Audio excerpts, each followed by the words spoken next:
مفکر اسلام حضرت مولانا ابو الحسن علی ندوی رحمت اللہ تعالی علیہ کے استاد علامہ سید سلیمان ندوی رحمت اللہ علیہ، انتقال کا سن 1953۔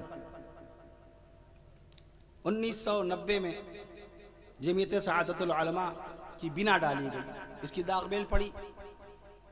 حضرت مولانا مفتی محمد عارف صاحب مدد علی نے بالاختصار اس کا تذکرہ بھی فرمایا، اس کی اہمیت، اس کی افادیت بھی ہم نے بھی دیکھ لی، آپ حضرات تو دیکھتے ہی ہیں ماشاءاللہ۔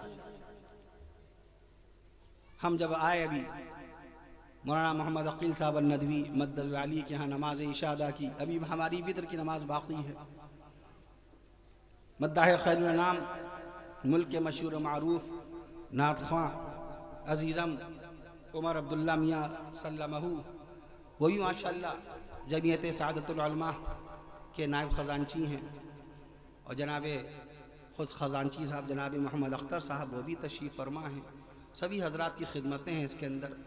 اللہ تعالیٰ اس جمعیت کو انضباط بھی نصیب فرمائے، استحکام بھی نصیب فرمائے، اور اللہ تعالیٰ پورے ملک میں اللہ تعالیٰ اس جمعیت سے باقاعدہ ملت کا کام لے لے۔